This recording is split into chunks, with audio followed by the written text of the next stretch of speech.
Audio Jungle. అపోస్తల కార్యములు 3వ అధ్యాయము 1వ వచనం నుండి.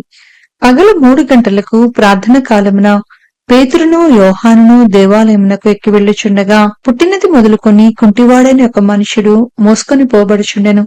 వాడు దేవాలయంలోనికి వెళ్ళు వారిని భిక్షమడుగుటకు కొందరు ప్రతిదినము వానిని శృంగారమున దేవాలయపు ద్వారమునొద్ద ఉంచుచూ వచ్చిరి. పేతురును యోహానును దేవాలయంలో ప్రవేశింపబోవునప్పుడు వాడు చూచి భిక్షమడుగగా పేతురును యోహానును వానిని తేరి చూచి మా తట్టు చూడుమనిరి. వాడు వారి యొద్ద ఏమైనా దొరుకునని కనిపెట్టుచు వారి యందు లక్ష్యముంచెను. అంతటా పేతురు, వెండి బంగారములు నా యొద్ద లేవు కాని నాకు కలిగినదే నీకిచ్చుచున్నాను.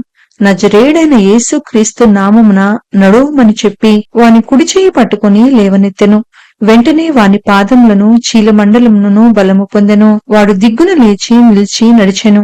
నడుచుచు గంతులు వేయిచు దేవుని స్తుతించుచు వారితో కూడా దేవాలయంలోనికి వెళ్ళెను. వాడు నడుచుచు దేవుని స్తుతించుట ప్రజలందరూ చూచి శృంగారమును దేవాలయపు ద్వారమునొద్ద భిక్షము కొరకు కూర్చుండిన వాడు వీడే అని గుర్తిరిగి వానికి జరిగిన దానిని చూచి విస్మయముతో నిండి పరవశులైరి.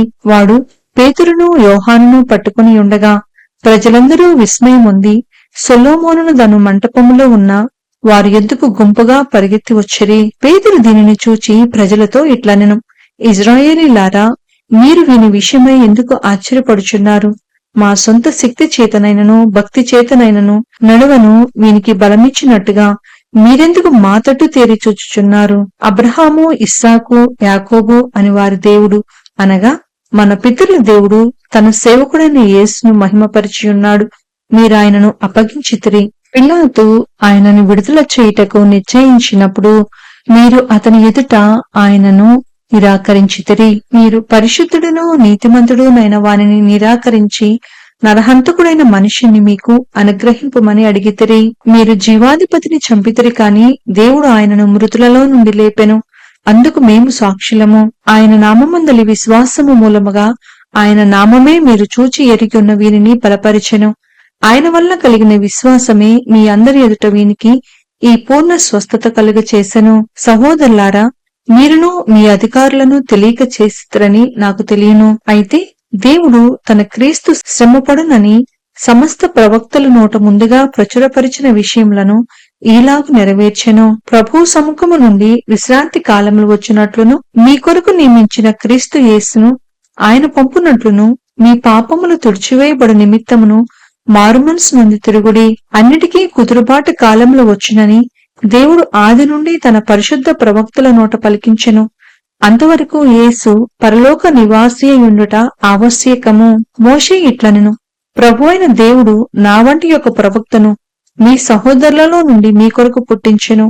ఆయన మీతో ఏమి చెప్పినను అన్ని విషయములలో మీరాయన మాట వినవలెను. ఆ ప్రవక్త మాట వినని వాడు ప్రజలలో ఉండకుండా సర్వనాశనమగుననెను. మరియు సమూయేలు మొదలుకొని ఎందరు ప్రవక్తలు ప్రవచించిరో వారందరూ ఈ దినమును గూర్చి ప్రకటించిరి.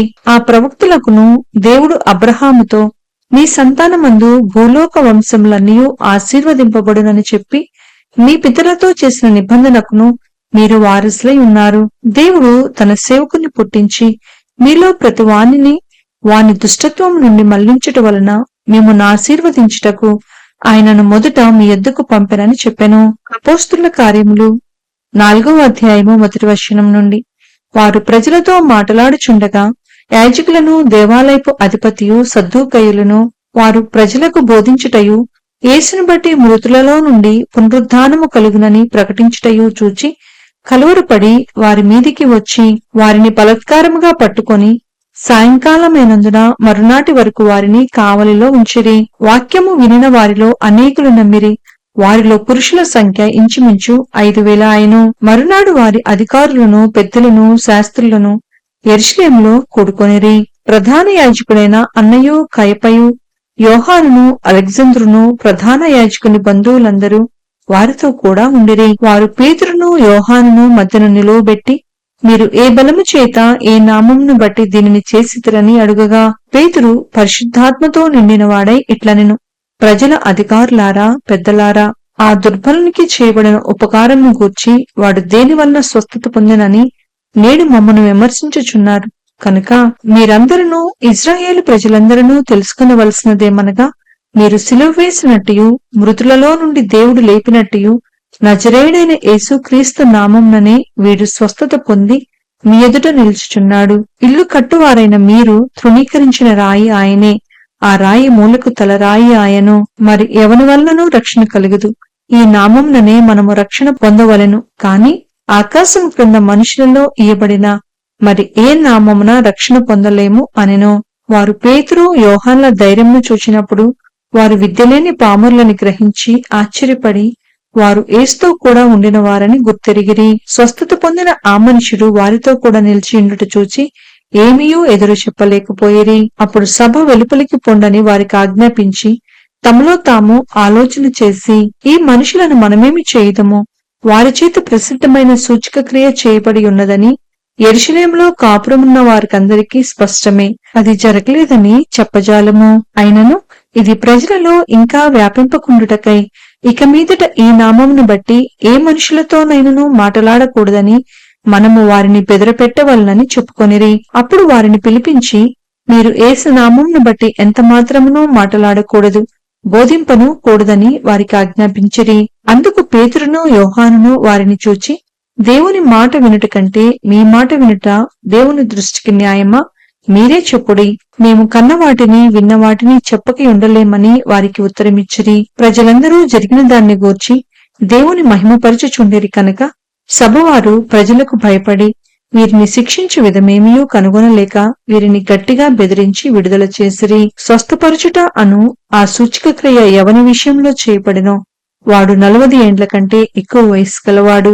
వారు విడుదల నుండి తమ స్వజనుల యొద్దకు వచ్చి ప్రధాన యాజకులను పెద్దలను తమతో చెప్పిన మాటలన్నిటినీ వారికి తెలిపిరి. వారు విని ఏక మనసుతో దేవునికి ఇట్లు బిగ్గరగా మొరపెట్టిరి, నాథా, నీవు ఆకాశమును భూమిని సముద్రమును వాటిలోని సమస్తమును కలుగ చేసిన వాడవు. అన్ని జనులు ఏల అల్లరి చేసిరి, ప్రజలందరూ వ్యర్థమైన ఆలోచనలు పెట్టుకొనిరి. ప్రభువు మీదను ఆయన క్రీస్తు మీదను భూరాజులు లేచిరి, అధికారులను ఏకముగా కూడుకొనిరి అని నీవు పరిశుద్ధాత్మ ద్వారా మా తండ్రియు నీ సేవకుడునైన దావీదు నోట పలికించితివి. ఏది జరగవలనని నీ హస్తమును నీ సంకల్పమును ముందు నిర్ణయించెనో వాటినన్నిటినీ చేయుటకై నీవు అభిషేకించిన నీ పరిశుద్ధ సేవకుడైన యేసునకు విరోధముగా హేరోదును పొంతిపిలాతును అన్ని జనులతోనూ ఇశ్రాయేలు ప్రజలతోనూ ఈ పట్టణమందు నిజముగా కూడుకొనిరి. ప్రభువా, ఈ సమయం నందు వారి బెదిరింపులు చూచి రోగులను స్వస్థపరచుటకును నీ పరిశుద్ధ సేవకుడైన యేసు నామం ద్వారా సూచక క్రియలను మహత్కార్యములను చేయుటకును నీ చెయ్యి చాచియుండగా నీ దాసులు బహుధైర్యంగా నీ వాక్యమును బోధించినట్లు అనుగ్రహించుము. వారు ప్రార్థన చేయగానే వారు కూడియున్న చోటు కంపించెను. అప్పుడు వారందరూ పరిశుద్ధాత్మతో నిండిన వారే దేవుని వాక్యమును ధైర్యముగా బోధించిరి. విశ్వసించిన వారందరూ ఏకహృదయమును ఏకాత్మయు గలవారయుండిరి. ఎవడునూ తనకు కలిగిన వాటిలో ఏదియో తనదని అనుకొనలేదు. వారికి కలిగినదంతయు వారికి సమిష్టిగా ఉండెను. ఇదియు కాక అపోస్తలులు బహుబలముగా ప్రభువైన యేసు పునరుద్ధానమును గూర్చి సాక్ష్యమిచ్చిరి. దైవకృప అందరి యందు అధికముగా ఉండెను. భూములైనను ఇండ్లైనను కలిగిన వారందరూ వాటిని అమ్మిన వాటి వెల తెచ్చి అపోస్తల పాదముల యొద్ద పెట్టుచూ వచ్చిరి. వారు ప్రతివానికి వాని అక్కర కొలది పంచిపెట్టిరి. కనుక వారిలో ఎవనికిని కొదువలేకపోయెను. కుప్రలో పుట్టిన లేవీయుడగు యోసేపు అని ఒకడుండెను. ఇతనికి అపోస్తలులు హెచ్చరిక పుత్రుడు అని అర్థమిచ్చు బర్నబా అను పేరు పెట్టియుండిరి. ఇతడు భూమి గలవాడయుండి దానిని అమ్మి దాని వెల తెచ్చి అపోస్తల పాదముల యొద్ద పెట్టెను.